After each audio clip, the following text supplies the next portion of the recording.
পৃথিবীর যেদিকে তাকাই সেদিকে দেখি ইহুদি খ্রিস্টান সমস্ত অমুসলিম শক্তিগুলো ঐক্যবদ্ধ হয়ে মাঠে নেমেছে ইসলামের নাম ও নিশানাকে পৃথিবীর মানচিত্র থেকে মুছে ফেলার জন্য। যার ফলে আজকে ফিলিস্তিনের মুসলিমদেরকে যুগ যুগ ধরে পাখির মতো গুলি করে হত্যা করা হচ্ছে, বুলডোজার দিয়ে তাদের বাড়িঘরগুলো গুড়িয়ে দেওয়া হচ্ছে, উপর থেকে বিমান আক্রমণ, নিচের থেকে ট্যাঙ্কের আঘাত দিয়ে মুসলিম অধ্যুষিত সেই জনপদকে গুড়িয়ে দেওয়া হয়েছে। কাশ্মীরি মুসলিমদেরকে যুগ যুগ ভাবে হত্যা করা হচ্ছে, আরাকানি মুসলিমদেরকে হত্যা করে বাকিদেরকে বের করে দেওয়া হয়েছে। বাংলাদেশের মুসলমানদেরকেও নানান ভাবে ইমানের থেকে দূরে সরাবার জন্য দীর্ঘদিন প্রশিক্ষণ দিয়ে ভারত থেকে এক নাস্তিক কুলাঙ্গার মহিলাকে পাঠানো হয়েছিল, যার প্রথম আক্রমণ ছিল দেশে উলামায়ে কেরামদের গ্রেফতার করা। আল্লামা আজিজুল হক সাহেব থেকে শুরু করে মুফতি আমিনী, দেলোয়ার হোসেন সাঈদী সহ এদেশের বড় বড় আলেমদের হক যখন গ্রেফতার করলো, এরপরে তারা সাহস পেয়ে গেল, দেখলো যে না, তেমন কোনো প্রতিক্রিয়া হচ্ছে না। আমি বিশ্বাস করি যেদিন আল্লামা সাঈদী রহমাতুল্লাহ আলাইহিকে গ্রেফতার করা হয়েছিল, সেদিন যদি দলমত নির্বিশেষে সমস্ত মতভেদ ভুলে গিয়ে সকলে তার পক্ষে দাঁড়াতো, বাংলাদেশে তারপরে আর কোন আলেমকে গ্রেফতার করার সাহস করতো না। মনে রাখতে হবে, যুগে যুগে দুশমনরা অনৈক্যের সুযোগ নিয়েছে। আমিরে মুআবিয়া রাদিয়াল্লাহু তাআলা আনহুর সঙ্গে যখন আলীর যুদ্ধ চলে, রোম সম্রাট তৎকালীন সুপার পাওয়ার আমিরে মুআবিয়াকে উদ্দেশ্য করে পত্র লিখেছিল, আমরা জানতে পেরেছি তোমাদের আমির তোমার উপরে ক্ষিপ্ত আছে, যুদ্ধ করছে। যদি তুমি চাও, রোম সম্রাট তার পূর্ণ শক্তি দিয়ে তোমার পাশে দাঁড়াবার জন্য প্রস্তুত রয়েছে। আল্লাহর নবীর ছাত্রকে ধোঁকা দেওয়া যায় না। তিনি বুঝতে পেরেছেন আমার সঙ্গে খলিফাতুল মুসলিমিনের বিরোধকে পুঁজি করে মুসলিম ভূখণ্ডকে ধ্বংস করার জন্য রোম সম্রাট চক্রান্ত করছে। তিনি এটা বুঝে পত্রের উত্তর লিখেছিলেন এভাবে, ইয়া কালবার রোম, ওহে রোমের কুকুর কুত্তা, আমার সঙ্গে আমার আমিরের যুদ্ধ চলছে। এই সুযোগ নিয়ে যদি মুসলিম ভূখণ্ডের দিকে একটা কদম বাড়ো, জেনে রাখবি আমাদের সকল ভেদাভেদ ভুলে গিয়ে, আমাদের যুদ্ধ ভুলে গিয়ে আলীর পক্ষে যুদ্ধ করতে গিয়ে সর্বপ্রথম যে লোকটা জীবন দেবে সে লোকটা আর কেউ নয়, সে লোকটা আমিরে মুআবিয়া রাদিয়াল্লাহু তাআলা আনহু। তোমাদেরকেও মনে রাখতে হবে, বাংলাদেশের উলামায়ে কেরামদের মধ্যে বিভিন্ন দলমত থাকতে পারে, দুশমনরা সেই সুযোগ নিয়ে পর্যন্ত আমাদেরকে জেলে ঢুকিয়েছে। কাউকে রাজাকার বলে, আমাকে জঙ্গি বলে, মামুনুল হক সাহেবকে ধর্ষক বলে নানান ভাবে আক্রমণ করা হয়েছিল। আরো প্ল্যান ছিল বাকি আলেমদেরকে দুদকের মাধ্যমে দুর্নীতির অপবাদ দিয়ে গ্রেফতার করার পায় তারা করেছিল। ভাইয়েরা আমার, যে ইহুদি গতকাল পর্যন্ত ওমরের দরবারে এসে ভিক্ষা করছে, ওমর তুমি আমাদেরকে খয়বর থেকে বহিষ্কার করছো, অথচ তোমাদের নবী আমাদেরকে খয়বরে থাকার জন্য ব্যবস্থা করে দিয়েছিল, আমরা তোমাদের চাষবাস করে দিব, কৃষি কাজ করব, যা ফসল হবে অর্ধেক তোমাদের অর্ধেক আমাদের, এই চুক্তিতে আমরা এখানে আছি, আমরা তোমাদের কৃষক হয়ে আছি, আমাদের কেন তাড়াচ্ছ? ওমর রাদিয়াল্লাহু তাআলা বলেছিলেন, ওহে আল্লাহর দুশমন, আল্লাহর নবী সেদিন কি বলেছিলেন প্রতিটি কথা আমার অক্ষরে অক্ষরে মনে আছে। সেদিন বলেছিলেন, তোদেরকে আমি ঠিক ততদিন পর্যন্ত খয়বরে থাকতে দিচ্ছি যতদিন পর্যন্ত আল্লাহ মঞ্জুর করবেন, কিন্তু সেদিন বেশি দূরে নয় যেদিন তোদেরকে খয়বর থেকে বিতাড়িত করা, উৎখাত করা হবে এবং তোদেরকে নিয়ে তোদের উটগুলো এত দূর পর্যন্ত যাবে, যেতে যেতে ক্লান্ত হয়ে যাবে। আজকে সেদিন এসেছে, এখান থেকে পালা। যে হিন্দু কাল পর্যন্ত মুসলিমদের কাছে একটু থাকার জন্য ভারতে প্রাণ ভিক্ষা করেছিল, সেই হিন্দু আজকে স্লোগান দিচ্ছে, গো हमारी माता है तुम उसको खाता है, तुमको चाहिए कब्रिस्तान या भेजेंगे पाकिस्तान। হিন্দু হিন্দি হিন্দুস্তান জবন ভেজো পাকিস্তান, এই সব স্লোগান হিন্দুরা, গরুর মুখ খাওয়া হিন্দু, যাদের কোনো সাহস নেই, হিম্মত নেই, মুসলমানদের কাছে যারা সারা জীবন কুলিগিরি করেছে, যারা সুইপারগিরি করেছে, সেই হিন্দু জাতি আজকে মুসলিমদেরকে চ্যালেঞ্জ করে যাচ্ছে। সাহস বাড়তে বাড়তে পর্যন্ত চলে এসেছে, যখন দেখলো যেই লোকগুলো এক সময় রাতভর আল্লাহর দরবারে দাঁড়িয়ে শক্তি সঞ্চয় করত, যেই লোকগুলোর শক্তির উৎস ছিল তাওহীদ, সেই লোকগুলো এখন ভারতকে খুশি করার জন্য রাতভর মূর্তি পাহারা দিচ্ছে।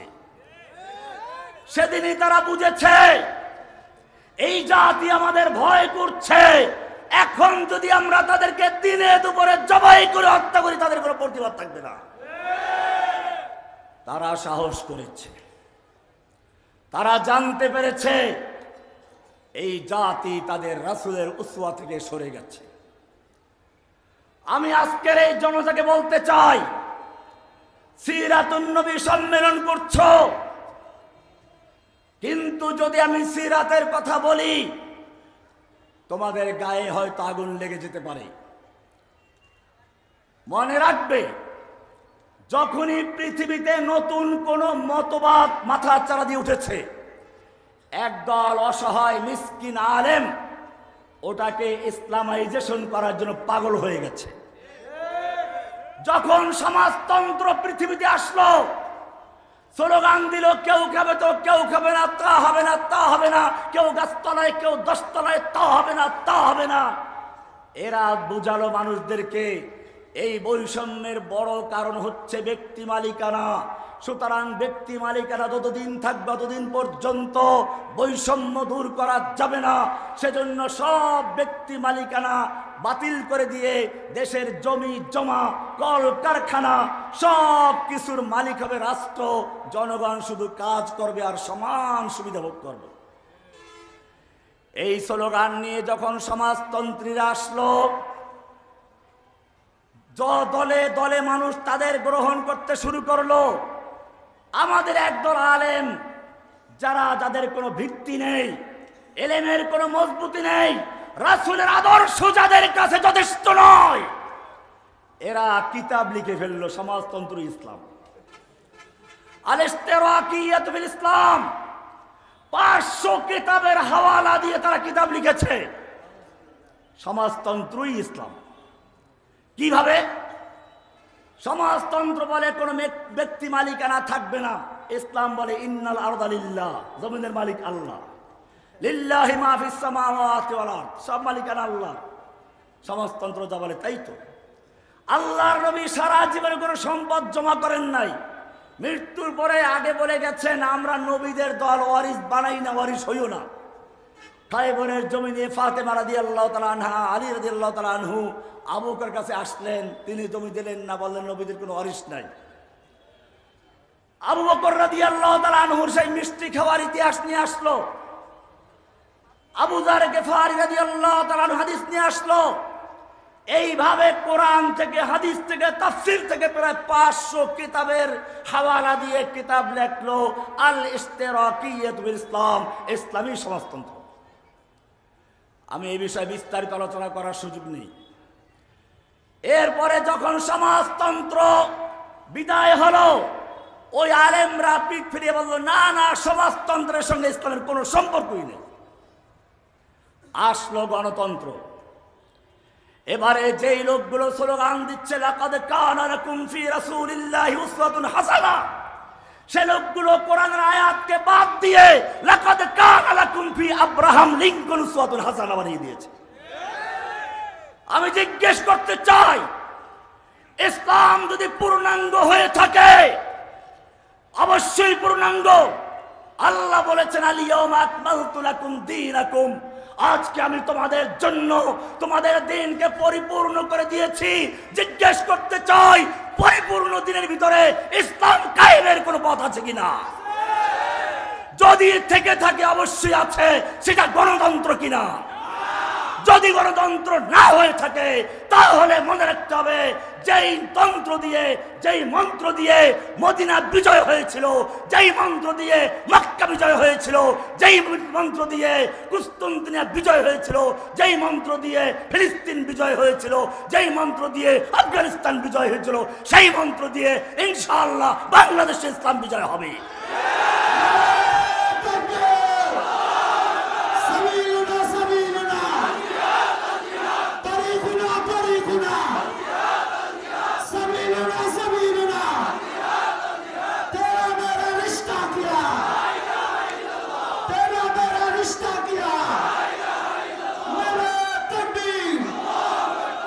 ভাইরা আমার, মনে রাখতে হবে, গণতন্ত্র ইসলামের সাথে কোনো সম্পর্ক নেই।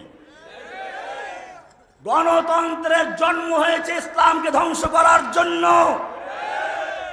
ইসলাম যখন স্লোগান দিয়েছিল লা ইলাহা ইল্লাল্লাহ, লা মানে নেই, ইলাহা মানে কোনো মাবুদ, সব মাবুদ, খাজা বাবা, গাজা বাবা, লেংটা বাবা, দরগাওয়ালা, দুর্গাওয়ালা, জনঘোষক, মানব রচিত যত মতবাদ আছে সব কিছু লা ইলাহা ইল্লাল্লাহ, লা দিয়ে বাদ দিয়ে ইল্লাল্লাহ মানে একমাত্র আল্লাহ আছেন, এই স্লোগান নিয়ে সাহাবায়ে কেরাম বিজয় করেছেন দেশ থেকে দেশান্তর পর্যন্ত, বাংলাদেশ পর্যন্ত। গণতন্ত্রের স্লোগান হচ্ছে মাসদারুস সুলতাতে জামিয়ান আশ-শাব, সমস্ত ক্ষমতার মালিক জনগণ। আমি জিজ্ঞেস করতে চাই, ইসলামের সমস্ত ক্ষমতার মালিক কে? কুলিল্লাহুম্মা মালিকাল মুলকি তুতিল মুলকা মান তাশাউ ওয়া তানজিউল মুলকা মিম্মান তাশাউ ওয়া তুইজ্জু মান তাশাউ ওয়া তুযিল্লু মান তাশাউ বিয়াদিকাল খায়র ইন্নাকা আলা কুল্লি শাইইন কাদির তাবারাকাল্লাযী বিয়াদিহিল মুলকু। এই সব আয়াতগুলো পরিষ্কার করছে সমস্ত ক্ষমতার মালিক কে। গণতন্ত্রের সমস্ত ক্ষমতার মালিক কে? ইসলামে আইন দেওয়ার মালিক কে? কোরআন পরিষ্কার বলছে আলা লাহুল খালকু ওয়াল আমরু, সৃষ্টি যার, আইন চলবে কেবল তার। গণতন্ত্রে বলে আইন জনগণের। কার আইন? By the people, of the people, for the people. Islam বলে অর্থনীতি চলবে যাকাতের ভিত্তিতে, যার মানে হচ্ছে অফি আমওয়ালিহিম হাক্কুল লিসাইল ওয়াল মাহরুম, ধনীদের মালের মধ্যে গরিবের মাল রয়েছে, হক রয়েছে, অধিকার রয়েছে। গণতন্ত্রের অর্থনীতি হচ্ছে সুদ, যার মানে হচ্ছে গরিবের মালের মধ্যে ধনীদের অধিকার আছে। সুদে টাকায় লাগায় কারা? ধনীরা। সুদ দেয় কারা? তাহলে যাকাত মানে হচ্ছে ধনীদের মালের মধ্যে গরিবের হক আছে, আর সুদ মানে হচ্ছে গরিবের মালের মধ্যে ধনীদের হক আছে। কোন সম্পর্ক আছে?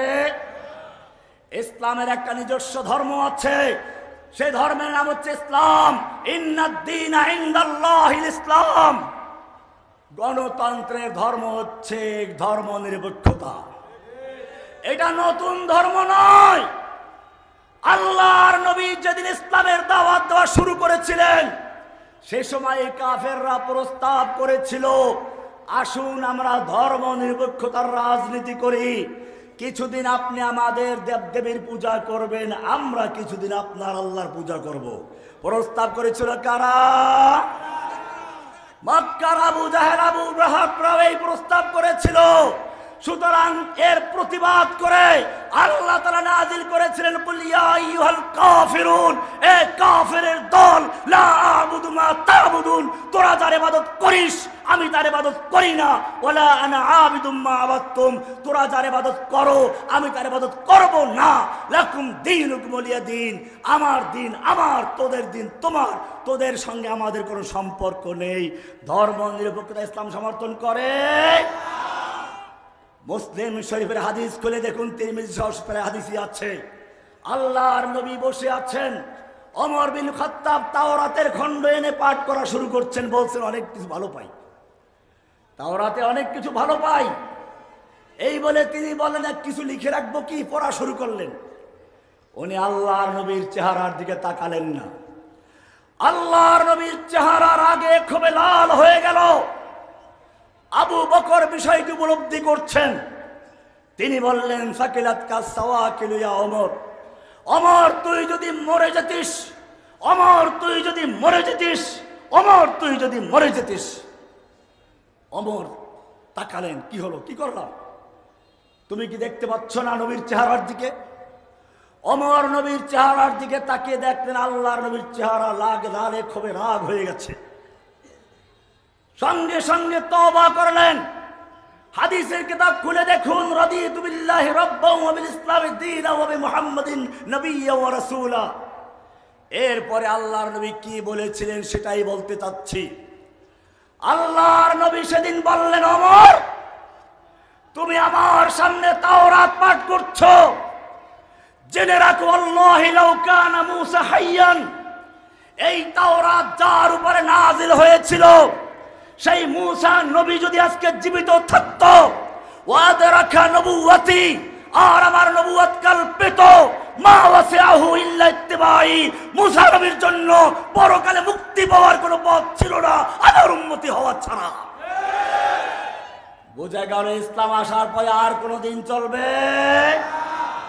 যদি কেউ ইসলাম আসার পরেও অন্য কোন দিনের মধ্যে কল্যাণ খুঁজে বেড়ায়, সে ব্যক্তি মুসলিম না কাফের। দলিল কোরআনে স্পষ্ট আছে, রহমানির বানানো কথা নয়। ওয়ামাই ইয়াবতাগি গায়রাল ইসলামি দীনান ফালান ইউকবালা মিনহু ওয়া হুয়া ফিল আখিরাতি মিনাল খাসিরিন। যে ব্যক্তি ইসলাম বাদ দিয়ে অন্য কোন দিনের মধ্যে কল্যাণ তালাশ করবে, মুক্তি তালাশ করবে, আল্লাহ বলছেন ফালান ইউকবালা মিনহু, তার থেকে কিছুই গ্রহণযোগ্য হবে না। তার সালাত, সিয়াম, হজ, যাকাত, তাসবিহ, তাহলিল, হজ, জবরা, তার জিহাদ কিতাল কিচ্ছু গ্রহণযোগ্য হবে না। ওহুয়া ফিল আখিরাতি মিনাল খাসিরিন, সে আখিরাতে ফেরাউন, হামান, নমরুদ, ধ্বংসপ্রাপ্ত লোকদের অন্তর্ভুক্ত হয়ে যাবে। কোরআন আমাদেরকে একটা দিন দিয়েছে, ইসলাম। গণতন্ত্রে নির্বাচনের পদ্ধতি হচ্ছে সব লোকদের মাথা গণনা করা, ভোট নেওয়া। সুদখোর, ঘুষখোর, মদখোর, জুয়াচোর, নাস্তিক, মুরতাদ, পাগল, ছাগল, সব ভোটের মূল্য সমান, ঠিক কিনা? ইসলাম বলে এই সব লোকের কোনো ক্ষমতা দেওয়ার অধিকার নেই। নেতা নির্বাচনের শুরার পদ্ধতিতে আহাদুল হল্লে ওয়াল আকদ, বিচক্ষণ আলেম ওলামা, দিনদার, বুদ্ধিজীবী যারা নেতৃত্ব তৈরি করার যোগ্যতা রাখে, তাদের পরামর্শে নেতা নির্বাচিত হবে, যাকে বলা হয় শুরা। কোরআন পরিষ্কার বলছে, ওয়াইনতুতে সূরা আনআম 6 নম্বর সূরা 116 নম্বর আয়াত, আল্লাহ পরিষ্কার বলেছেন, ওয়াইনতুতে আকসার মান ফিল আরদে, হে নবী যদি আপনি পৃথিবীর সংখ্যাগরিষ্ঠ লোকের মতের অনুসরণ করেন, মান ফিল আরদ, জমিনে যারা বসবাস করছে, আম জনতার ভোট নিয়ে সংখ্যাগরিষ্ঠের মতের অনুসরণ করেন, ইউদিল্লুকা আন সাবিলিল্লাহ, তারা আপনাকে আল্লাহর পথ থেকে গুমরাহ করে ফেলবে, পথভ্রষ্ট করে ফেলবে, আপনাকে আল্লাহর পথ থেকে সরিয়ে দেবে। ইয়াত্তাবিউনা ইল্লা যান্না ওয়া ইনহুম ইল্লা ইয়াখরুসুন, কারণ বেশিরভাগ লোক বোকা, বেশিরভাগ লোক অকৃতজ্ঞ, বেশিরভাগ লোক মুশরিক। ওয়া মা ইউমিনু আকসারুহুম বিল্লাহি ইল্লা ওয়া হুম মুশরিকুন, বেশিরভাগ লোক ঈমান আর সত্য মুশরিক। সুতরাং সংখ্যাগরিষ্ঠের মত দিয়ে আপনি কোনো কিছু করতে পারবেন না। আল্লাহ রাব্বুল আলামিন যেই সংখ্যাগরিষ্ঠের মতের অনুসরণ করতে বারণ করেছেন, আমি জিজ্ঞেস করতে চাই, সেই সংখ্যাগরিষ্ঠের মত নিয়ে যদি কি ইসলাম কায়েম করতে চায়, সেটা কি মদিনার ইসলাম হবে না আব্রাহাম লিঙ্কন ইসলাম হবে?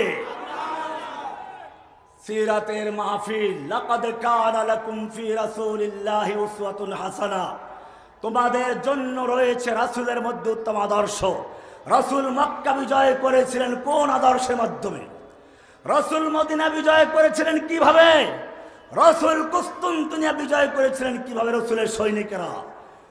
আমাদের মনে রাখতে হবে, আল্লাহর নবী এবং আল্লাহর নবীর সাহাবীরা যেইভাবে ইসলামকে বিজয় করেছিলেন, সেই নিয়ম বাদ দিয়ে, সেই তরিকা বাদ দিয়ে ইসলামের বিজয় হতে পারে না।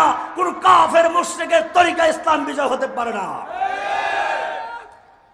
এমনকি খোদ গণতন্ত্র নিজেও নিজের তরিকায় কায়েম হতে পারে না। এরশাদের সময় গণতন্ত্র শেষ হয়ে গেল, নূর হোসেন এসে সিনা পেতে দিয়ে জীবন দিয়ে আবার দাঁড় করাইল। হাসিনা এসে আবার গণতন্ত্র মেরে ফেলল, আবু সাইদ এসে সিনা পেতে দিয়ে দাঁড় করালো। আবু সাইদের সিনা পেতে দেওয়া ছাত্রদের আন্দোলন, এটা কি গণতন্ত্রের আন্দোলন ছিল না জিহাদ ছিল? এটা ছিল বিপ্লব, গণজাগরণ, যেটা মদিনায় হয়েছিল। আমি তোমাদের পরিষ্কার বলতে চাই, এখনো শেষ হয় নাই আন্দোলন। হাসিনার দোসররা এখনো বাংলাদেশের ক্ষমতায় বসে আছে, এখনো আমাদের বিভিন্ন জায়গায় মাহফিল করতে দেওয়া হয় না। মনে রাখতে হবে, এটা ইসলামের বিজয়ের মাত্র ভূমিকা এসেছে। ইসলামকে যদি বিজয়ী করতে হয়, সাহাবায়ে কেরাম যেভাবে যুদ্ধের ময়দানে অবতীর্ণ হয়েছিলেন, জীবনের সবকিছু ত্যাগ করে ময়দানে ঝাঁপিয়ে পড়েছিলেন, আবার যদি ইসলামকে বিজয়ী করতে হয়, আল্লাহর নবীর তরিকা অনুসরণ করে, সিরাতকে অনুসরণ, সেভাবে ময়দানে ঝাঁপিয়ে পড়তে হবে। তবে মনে রাখতে হবে, বিচ্ছিন্ন উল্টাপাল্টা কোনো কাজ করা যাবে না। আমি প্রায় বলি, অনেকে মনে করে জসিমউদ্দিন রহমানী জেল থেকে এসেই তার ঈমান দুর্বল হয়ে গেছে। এটাও একটা হাসিনার চক্রান্ত, ইহুদি খ্রিস্টানদের চক্রান্ত। মনে রাখবেন, ওরা আমাদের এই কিছু ছেলেদেরকে উস্কানি দেয়, এইটা করো ওইটা করো। ওরা নিজেরা প্রয়োজনে তাদের হাতে পটকা তুলে বোম তুলে দেয়, আর যখন তাদের মতের অনুসরণ করে আমরা ফতোয়া না দেই, তখন বলে রহমানি দুর্বল হয়ে গেছে। আল্লাহর নবী মক্কায় যখন তাওহীদের দাওয়াত দেওয়া শুরু করলেন, আবু বকর, ওমর, ওসমানের মতো লোক তার সঙ্গে আছে, হামজার মতো বীর সেনাপতি তার সঙ্গে আছে, ওমরের মতো লৌহ মানব তার সঙ্গে আছে। রাতের অন্ধকারে 360 মূর্তির 100 ভাঙতে পারতেন না? কতগুলো মূর্তি ভাঙ্গা সম্ভব ছিল কিনা? কিন্তু ভেঙ্গেছিলেন। কেন ভাঙ্গেন নাই? এখানে রহস্য লুকায়িত আছে। আমি যদি রাতের অন্ধকারে কয়েকটা মূর্তি ভেঙ্গে ফেলি, ওরা পরের দিন আবার আরো শক্ত করে বানাবে। কাজে এই মূর্তি ভেঙ্গে লাভ নেই, বরং মানুষের ভিতরে মূর্তির বিরুদ্ধে এমন চেতনা তৈরি করতে হবে, এমন ঘৃণা তৈরি করতে হবে, এমন ক্ষোভ তৈরি করতে হবে, যাতে করে এই মানুষেরা মূর্তি বানানো দূরের কথা, মূর্তির গলায় রশি লাগিয়ে ক্রেন দিয়ে টেনে যে রাস্তায় গুড়ি গুড়ি করে দেয়। করে নাই? রাস্তার মোড়ে মোড়ে মূর্তি, টেলিভিশনে মূর্তি, অফিসে মূর্তি, মাদ্রাসায় মূর্তি। একটা মূর্তির সিরাতকে, নবীর চেয়েও যেখানে বাংলাদেশে উচিত ছিল আল্লাহর নবীর সিরাতকে প্রচার করা, সেইখানে আল্লাহর নবীর সিরাতকে বাদ দিয়ে তথা কথিত একজন মিথ্যা জাতির পিতার সিরাতকে প্রতিষ্ঠিত করার জন্য সব মিডিয়াগুলো ব্যবহার করা হয়েছিল, যার ফলে মানুষের মধ্যে এমন ঘৃণা, এমন ক্ষোভ তৈরি হয়েছিল, সুযোগ পাওয়া মাত্র কাল বিলম্ব দেরি না করে যেখানে যেখানে মূর্তি বেচে সব জায়গায় জুতা বিদায় করে ভেঙ্গে চুরচুর মার করে দিয়েছে। আমাদের সময় এসেছে সুপরিকল্পিত ভাবে এই মূর্তির সমাজকে ভেঙ্গে দিয়ে মানুষের মধ্যে তাওহীদের চেতনা তৈরি করে দিয়ে, উলাইকা কাতাবা ফি কুলুবিহিমুল ঈমান, আল্লাহর নবী যেভাবে সাহাবায়ে কেরামদের অন্তরে ঈমানের বীজ রোপণ করেছিলেন, বীজ তাওহীদের বীজ রোপণ করেছিলেন, বাংলার প্রতিটি মানুষের অন্তরের ভিতরে তাওহীদের বীজ রোপণ করে শিরক বিদআতের বিরুদ্ধে ক্ষোভ তৈরি, ঘৃণা তৈরি করে এমন একদল যুবক তৈরি করতে হবে, যারা এই ছাত্রদের মতো শুধুমাত্র মূর্তি ভাঙ্গা পর্যন্ত নয়, এবারে সংসদ পর্যন্ত, গণভবন, বঙ্গভবন পর্যন্ত, আদালত পর্যন্ত সব জায়গায় ইসলামী পতাকা উড্ডীন করে ছাড়বে ইনশাআল্লাহ। আগামী বিপ্লব হবে ইসলামী বিজয়ের বিপ্লব। আগামী সংগ্রাম হবে ইসলাম বিজয়ের সংগ্রাম। মনে রাখতে হবে, আজকে ইসকন বাংলাদেশে কাজ করে যাচ্ছে। ইসকন মানুষকে হত্যা করলেও সন্ত্রাসী সংগঠন হয় না, নিষিদ্ধ হয় না। আর জসিমউদ্দিন রহমানের লেকচার পেলেই সে জঙ্গি হয়ে যায়। তার নামে আনসারুল্লাহ বাংলা টিমের মামলা দিয়ে তাকে 3-4 বছর, 5 বছর, 10 বছর জেল খেটতে হয়। আমি পরিষ্কার বলতে চাই, হাজীগঞ্জের এই বিশাল মিনারার চত্বর থেকে জানাতে চাই, বাংলাদেশে ইসকনের তৎপরতা চলতে দেওয়া হবে না। অবিলম্বে ইসকনকে সন্ত্রাসী সংগঠন ঘোষণা করে নিষিদ্ধ করতে হবে। আমি সেই 13 সালের মতো আবার সাবধান করছি।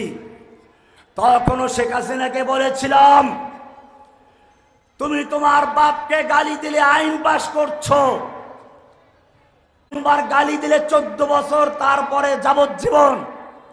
আমাদের কোনো আপত্তি নেই, তোমার বাবার মূল্য তোমার কাছে থাকবে, এটাই স্বাভাবিক। কিন্তু জেনে রাখবে, তোমার কাছে তোমার বাবার মূল্য যত বেশি, আমি একজন মুসলিম হিসাবে আমার আল্লাহ এবং রাসূলের মহব্বত, ভালোবাসা তার চেয়ে লক্ষ কোটি গুণ বেশি। তোমার বাবার জন্য যদি লাইফ সাজা হতে পারে, আমার নবীকে গালিগালাজ করলে তার বিরুদ্ধে কোরআনের আইন আছে, তা বাস্তবায়ন করতে হবে। ওদেরকে গ্রেফতার করে আল্লাহর দেওয়া শাস্তি বাস্তবায়ন করতে হবে। যদি তা না করো, এদেশের তাওহীদি জনতা ওদের সমুচিত জবাব দেওয়ার জন্য প্রস্তুত হয়ে যাবে ইনশাআল্লাহ। হয়েছিল তাই।